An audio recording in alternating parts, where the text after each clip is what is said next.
L'actualité, c'est aussi ce gros astéroïde qui va nous frôler ce soir juste avant 20h30. Enfin, frôler, c'est une façon de parler. Ce caillou, grand comme la moitié d'un terrain de foot, va passer à 27 000 km de la surface de la Terre. C'est quand même très très loin. Aucun risque de collision. C'est surtout l'occasion pour les scientifiques d'étudier ce genre de phénomène. Reportage à l'Observatoire de Paris où on l'attend de pied ferme, cet astéroïde. Voyons cela avec Stéphanie Zenati, Mathieu Cavada et Yael Goujon.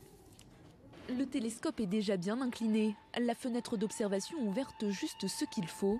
Sous le dôme de l'Observatoire de Paris, tout est prêt en attendant 2012 DA14, un nom de code un peu barbare pour désigner cet astéroïde.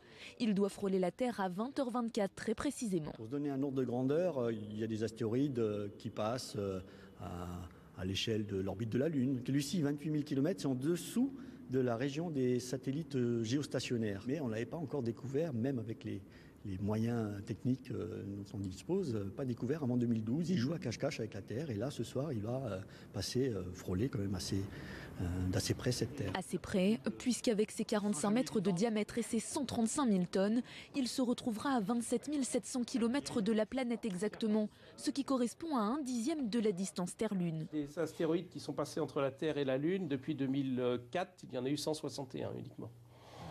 Donc c'est quand même un phénomène qui est relativement rare. Au moment où il sera au plus près de la Terre, il sera à peu près à 7,8 km par seconde. Mais pour autant, les scientifiques sont formels, aucun risque de collision avec la Terre. Simplement, un beau spectacle à admirer, si le ciel est assez dégagé. Et voilà, le ciel, les caprices du ciel, eux ont cru carrément à la fin du monde. Le nombre de blessés continue d'augmenter en Russie. Après la chute d'une météorite dans la région de l'Oural, on évoque désormais plus de 1000 blessés. Le phénomène a provoqué des scènes de panique, de mémoire d'hommes. C'est la première fois que la chute d'une météorite sur Terre fait autant de victimes.